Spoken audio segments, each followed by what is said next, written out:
Howdy folks, on the Casio fx9750G3, we're going to sketch the graph of h of t equals -5 times t minus 1.5 squared plus 12.25, just like we did in class. Okay, so let's sketch this. I'm gonna turn it on. Okay, go to menu. I'm gonna go to menu 5 for my graphing function. Okay, so I want to enter in -5 times, okay, make sure the negative button, not the minus sign, -5 times t. So there's no t, so you're going to use x, which also says t there, but like x minus 1.5, and then we need to square it, plus 12.25. Press enter, execute, okay, and then let's graph it. So we need to draw it here, F6 draw. Okay, problems here. I can't see the maxima. So a good graph has a good graph on your calculator. I can see the x-intercepts. I can see the y-intercept. I need to be able to see the maximum. It's cut off here. A couple things you can do with the Casio. Casio's cool is that this cursor, I can just go like this and see how now I can see the maximum. Okay, here's the other thing. Let's zoom in here. I want to clean this up. I have all this excess here. Let's get rid of some of the x on the maximum side. So this side, let's get rid of the x on the minimum side. Okay, so I'm gonna go to Shift, Viewing Window. When I do Shift, I'm gonna hit the Viewing Window. Shift, Viewing Window. Let's get rid of some of the x min. So I think -2 will be good, -2. And then let's get rid of the max. I'm gonna go to 5. Press enter, execute, and then you want to exit. Now we're going to draw, F6. Looks better, right? Look how we can see more of the parabola. We can still see the intercepts, x's, y-intercept, and the maximum, okay? Now let's go do some of the problem solving. Determine the maximum height of the football. You all know how to do this. I showed you this already. So Shift, G solve. That's how you solve things on your graphing calculator. Shift, G solve. And I'm going to look for max. Max is right here. Okay, so hit F2 for max. And the great thing about Casio, bam, it tells you right away. So the maximum height of the football, remember the X or the T value is on this axis.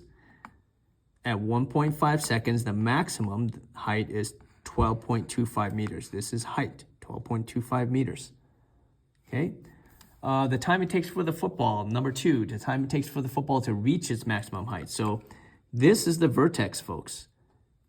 X, Y value for the vertex, this is a maximum. It takes 1.5 seconds. So this is the x-axis or the t-axis. It takes 1.5 seconds to reach this height of 12.25. So the time it takes for the football to reach its maximum height, 1.5 seconds. Number 3, the height of the football above the ground as the punter makes contact with it. So let me exit there. Let's redraw it with all that stuff there. Okay, right here, this looks like y is 0, the height is 0, but you have to be careful. You actually have to calculate it. You can't assume this is just 0.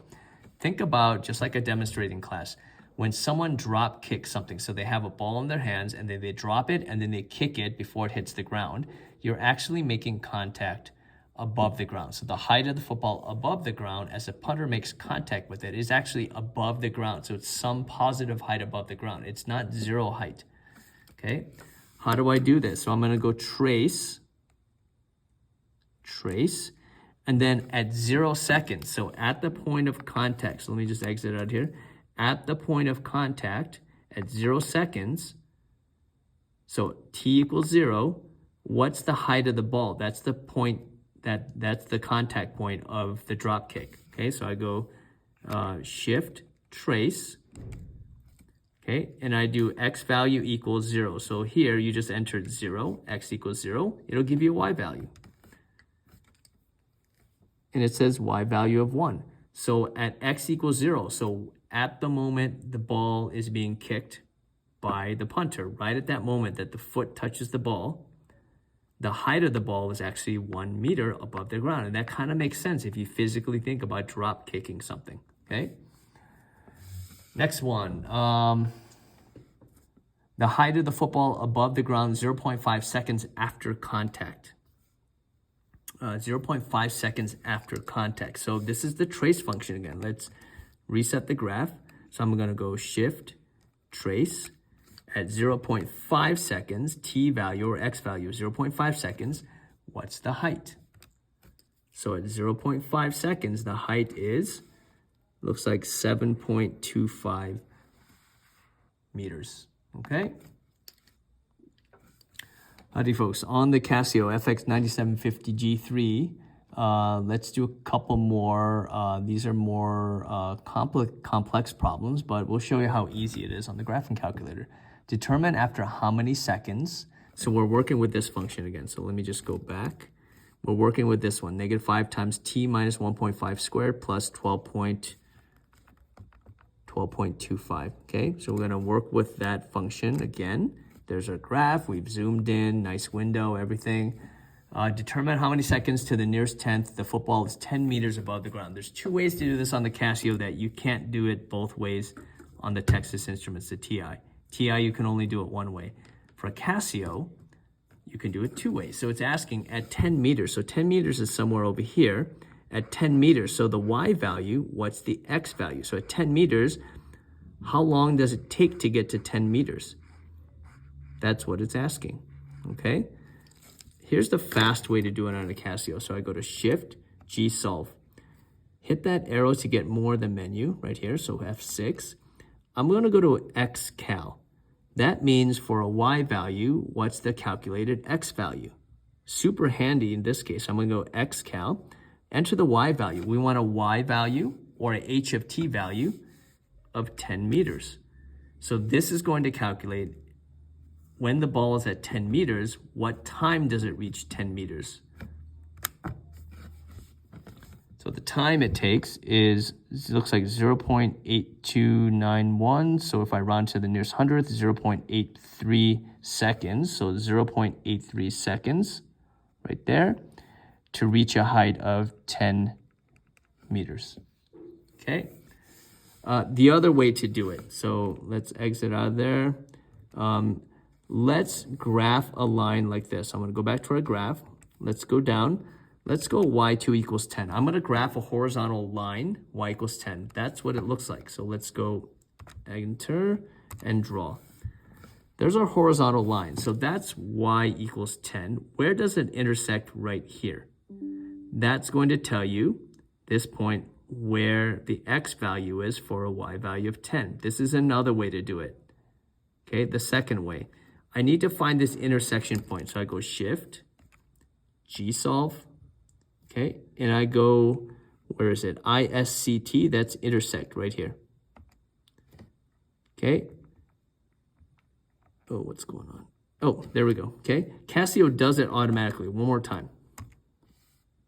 I go Shift, G solve. As soon as I hit intersect, it's going to show me the intersection point right there.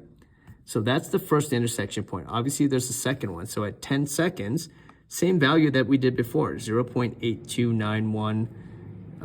At 10 meters, it's 0.829 seconds. If I do this, right, the flight path of the ball goes like this. It reaches a maximum, and then it comes back down. It's going to reach 10 meters again when it's falling. So what is that? Just arrow over. And there it is. So 10 meters as the ball's falling, it reaches 10 meters again at 2.170820993 seconds, okay?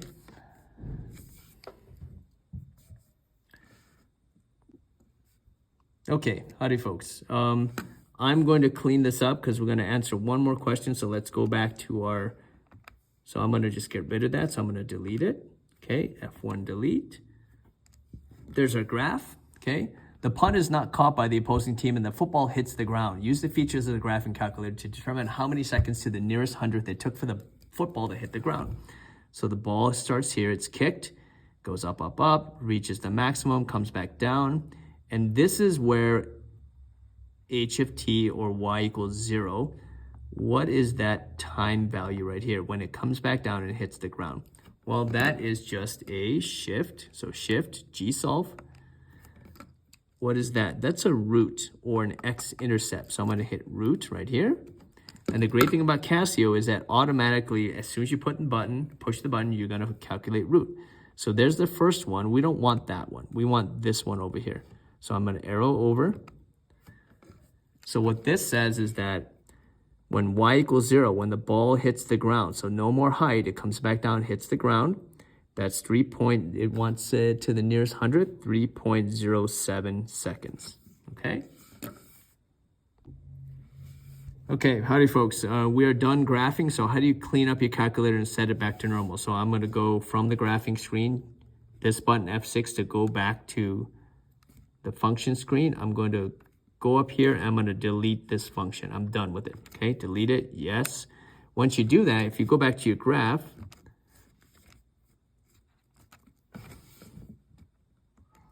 okay.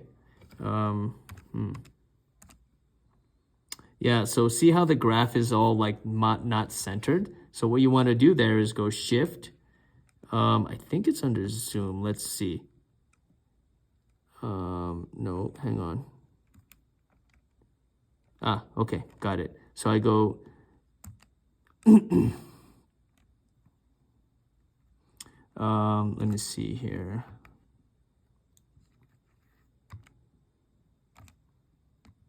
Okay, I can't draw it, but this is what I want to do. Let's just put 1 in there so I can draw something. This is still not centered, right? So I'm going to go shift, viewing window right here.